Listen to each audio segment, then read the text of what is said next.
Hey there, welcome back to Season 1, Episode 4 of Fascinating Founders. I'm your host, Nicole Holland, and I am thrilled to be your guide as we dive in and uncover the stories that came before the success of some of the world's most fascinating founders. Hailing from a multitude of industries and socioeconomic starts, you're going to learn what's made these fascinating men and women realize their dreams from an inspired idea to millions in revenue, disrupting, innovating, and impacting humanity for the better. You never know what's going to come up in our casual conversations, so get your notebooks ready, cozy up with a great cup of joe, and join us as I dive in to learn about how these inspiring individuals have figured out how to thrive in a time where most people give up on their dreams. My guest today is Mac Lackey. He's an American entrepreneur who has started, scaled, and sold 6 companies, all 7 or 8 figure exits. Mac and his companies have been featured on CNN, The Wall Street Journal, Fast Company, Business North Carolina, USA Today, and the New York Times. Notable ventures include KYCK, acquired by NBC Sports, Mountain Khakis, acquired by Remington, and InternetSoccer Network, acquired by a division of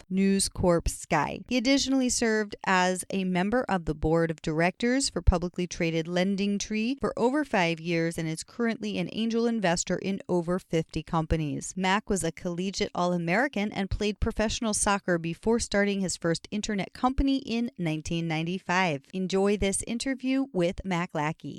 Hello, Mac. Welcome to the show. Hi, Nicole. Very excited to be here. Excellent. All right. So back before your very first business, was an internet business your first business? It was, yes. So back before that, how did you know that entrepreneurship was your calling? Yeah, really good question. Up until I started my first company, my life was 100% focused on soccer. That's really all I thought about. That was sort of my aspirations and goals. And one of the things that was really interesting is my father, who was in corporate America and had worked his way up, used to come home around the dinner table and we would talk about business. And he was not an entrepreneur, but he would often talk about corporate bureaucracy and the challenges. And so it sort of burned in my brain that I just didn't want that, the way he was describing day-to-day life. So I started my first company the first quarter of 1995, right after Netscape launched its browser. And it was really candidly just not knowing any better. I didn't understand the risk. I was like, I'm not going to be in the corporate world. And I just quickly fell in love with it. So I kind of got my start that way. And what was your first venture at that point? So we had a company called InTouch Interactive, which was, again, literally months after Netscape launched its web browser. We were very, very early helping companies develop a web presence. And this was back before people understood why they would be there. So I was in my early 20s and talking to Fortune 500 companies about using the internet for business. And got in early and learned a lot, but had a really, really good experience building up that company. And how long did you have that company for? And what was how did it end? Sure. So we started that company with a $10,000 loan, and it was truly a garage startup. I was newly married. I had a 1-bedroom apartment. So it was kind of the typical garage startup where I was working a kitchen table. But we built it up very quickly and pretty profitably. And the space that we were in started kind of heating up in the 1998 timeframe. And several people came very quickly to buy the company. And that was never our intention at the time. But we ended up having a little bit of a bidding war. We sold to a company that rolled up about 30 companies like mine and took them all public in 1999. And so it was kind of a 1-2 punch. We sold the company, the acquiring company went public, and I saw that whole life cycle and how much value can be created. And, it was an 8-figure exit. I was in my early 20s. So it was a life-changing moment in so many ways. So it really set a tone for what would be my future at that point. That's amazing. So let me ask you, you say we, who is we that started it? Like, whose idea was it from the beginning to do this? And how did you go about that, like getting the loan in the first place? Or how did you even go from, here's this opportunity I see, and actually getting through those first years? Because it's not like it just happened overnight to where you were able to do an 8-figure exit. You went through some ups and downs, I imagine. Absolutely. Yeah. So getting started, I worked for less than 6 months. I played, professional soccer after college. After I stopped playing, I took a job, which was really my only job in my life, for a software company. And I met an engineer there. And this software company was doing educational focused software. And everything we were doing, we felt like had business application. But the president of that company just really was focused on educational markets. And as a matter of fact, we presented a kind of an internal plan to create a business-focused division, and there just wasn't a lot of interest. So he and I resigned. We got a loan from a family member and just kind of hung out the shingle. And the roles were very clearly, he's an engineer. He can build stuff. I can talk about stuff. So we're just going to go out and find clients. And we honestly, that's literally how we started. We thought, all right, we probably have about a month or two before we're not going to be able to pay our apartment rent. So we need to get going. So high pressure. Amazing. And I love that it worked, because that's not the norm, right? It's not the norm that the first shake is the one that takes off. And then you had that bug and you recognized that you could do more. So what was the next step once you took that exit? Was there sort of a period of time that you just lived without doing anything specific, or you just kind of enjoyed the fruits of your labor, or were you right into that next thing? Yeah, it's a really good question. I think it's also, so we owned that company for 3 years, and it was more down than up. So I certainly don't want to imply that we just kind of clicked and went to the moon. We made a lot of mistakes. We learned things the hard way. We struggled. I mean, as individuals, we were not making any money. It was really hard to kind of stay afloat as we were building this company. But, we worked hard at it, and we eventually got to a really, really good outcome. But I was really passionate about just what we created, and I wanted to do it right away. So as soon as the company that acquired us went public, literally the next day I resigned to start my next company. Already had a kind of a business plan in mind, and it was really combining my love of soccer, which was kind of my personal passion, with technology that we had just kind of come out of. So my next business was that intersection of those two passions. And similarly, just, sign of the times to some degree, but we built that company, raised capital, started and sold it to a public company in 14 months for another 8 figures. So it was a really fast kind of height of the internet boom effectively. But I just, like you said, I had the bug. That's the way I describe it. I was just sort of bit by, I have to do this. And I loved it. Amazing. And so with that, 2 questions. Number one, again, you say we, so I'm curious who that person was, if it was your same partner.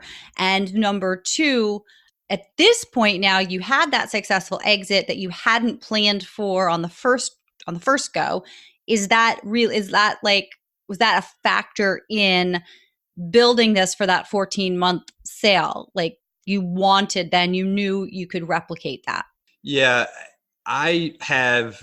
in hindsight, I've had 2 fundamental shifts in my thinking over the years.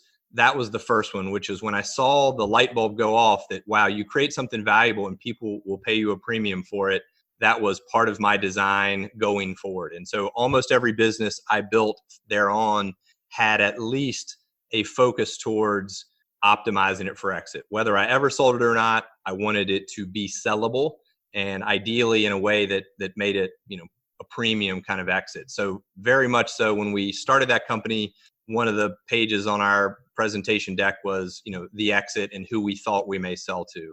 So I was very intentional about it, and have stuck with that theme, since that time. It's been kind of a repeatable theme, as you said. Cool. And was this, did you go off on your own and do this, or did you start it with somebody else? So I had my original, one of my original founders from my first company, and I continued partnering. We also brought in another, someone in my first company who was a very good friend of mine, very talented guy, became a co-founder in my next business. And again, sort of a repeatable formula for me is I really try to stay hyper-focused on kind of my lane where I think I'm, focused and talented, if anywhere. And I really focus on surrounding myself with great people. And I was fortunate early to have some really good co-founders, one of which, I co-founded 4 or 5 companies with over the years. So I had a very fortunate experience there because that can be tough. But I got lucky to have a great co-founder. That's amazing that you can keep doing things or with that person, with that talent. And I want to pivot. I know you've got a lot more experience with founding companies we could talk about, but you have one of your programs now is called Exit DNA, and you specifically help founders plan for and move into, if they hadn't already planned for, that exit. Do you want to explain a little bit about your philosophy on Exit DNA and who it's for and how it helps? Sure. So yeah, I've been very fortunate at this point in my life. I have kind of shifted from building companies to helping other people. It's what I'm passionate about. And I do that with 2 kind of focused areas. And as you said, one is called Exit DNA. And at a high level, my thesis, which I think I proved out over a lot of tests, was simply that if you design a company that can run without the founder, that it is designed to really be efficient and can scale, and you really focus on designing it for a third party. And the reason I did that was not because I was so focused on selling it, but it became a really clarifying lens for me to build a company. So if I ask myself constantly, how would a third party look at this decision? Maybe I want to open a new office. Would a third party think that was a smart move, or would they consider that a liability? So it became this really powerful lens that I was able to use again and again to create value in a company that ultimately ends up being optimized for exit. And as I always tell founders, the great news is if you design a company that way, you can always choose not to sell it and be the beneficiary of all those steps. And so it's really about intentional business design. I have a whole, of course, framework that I take people through to do that. But at the end of the day, it's really just trying to design a company so that someone is going to want to buy it and want to pay you a premium for what you've created. And then you as a founder have the option. I love that because you and I have talked before about how when I was getting started with what I'm doing, I had people telling, because I wanted to build it so that I could sell it and do the next thing. And I had people just that didn't understand that and would say, well, why would you do that? Just get bigger. And it's like, I don't know, for me, a big part of the joy is the creation process, but also like, I don't want to be working forever, not even running things forever. I don't know, but I want that option to be able to step out or continue. And I love that your philosophy on working, I think, and how we should be living our lives is very interesting, valuable, and I really appreciate, especially as somebody who is able to replicate that success of building, exiting. And so I think that's something awesome to chat about. Cool. How about sharing your other framework and sort of what you came to understand and know is true through your experiences as an entrepreneur? Absolutely. So, Nicole, I mentioned there were 2 pivot points, and the first one came after I sold that first company, and I fell in love with the process of building a company. But the second one, which I think was more profound and has led to the life I live today and what I'm very passionate about, really came just after I sold that second company. So, July of 2000. I sold my second business. In so many ways, I was on top of the world. I just felt like I had this repeatable formula. I had proven, I could create some success, but I had a little baby girl that was born in August of 2000. And everyone around me was telling me, because I was so excited to be a great dad and I had this vision of what that was going to look like. And everyone was telling me that I was going to have to choose, basically, Mac, you've created some great value, but you've also been working 80 hours a week. You sleep on the floor in your office. You travel all the time. How can you be home for dinner every night with your daughter? And so long story short, I got really depressed about it, got really upset. And because of course I was committed to being a great dad. And I made a decision in August of 2000 that I was not going to accept the trade-off. I just said, you know what? I'm going to be a great dad. I'm going to be there as much as I can, but I'm not willing to give up on what I was thinking or scale companies and building these, 8-9-figure businesses. So that was the decision I made. And in so many ways, when I made that decision, I just never looked back. I designed every company around my goal to scale, my goal to exit, which we talked about, but I also designed it so that I could take my daughter to school every day, have dinner with her every night, be at every play on Tuesday at 2:00. And so as I often describe it, I still get chills when I say it, but that little girl I just dropped off at NYU 3 weeks ago. And so 19 years later, during that time period, I can say I built and sold 4 more companies, and I never missed a Donuts for Dad. I literally designed my life around every moment. We traveled the world together, and I have another daughter, but so my whole family moved abroad, checked off most of my bucket list while building scale companies. So yes, I'm really passionate about it, particularly at a time when I think people are getting this hustle message that you just put in the work. And I know that I don't regret at all. I'm thankful that I look back and think, gosh, I really spent the time. And I think people need to hear that message. So I designed a program called Scale with Freedom, which is just literally me teaching founders how to do that. So good. So that in itself is like massive, massive value. This whole interview has been really great. I have one last question for you. And that is, if you could sum up your very best advice for a business owner wanting to follow in your footsteps in under 60 seconds, what would you tell them? High pressure question. I think without a doubt, the thing I would do is kind of twofold. One is commit to not accepting the trade-offs, whatever those are for you, your business and your health, your business and your family, whatever those trade-offs are. And then you intentionally design your business. Take the time to imagine you living that life that you want and reverse engineering every part of it. How many hours a day do you work? Where are you? Who's got to be on your team? That intentional business design is the difference between scaling with freedom or your business owning you.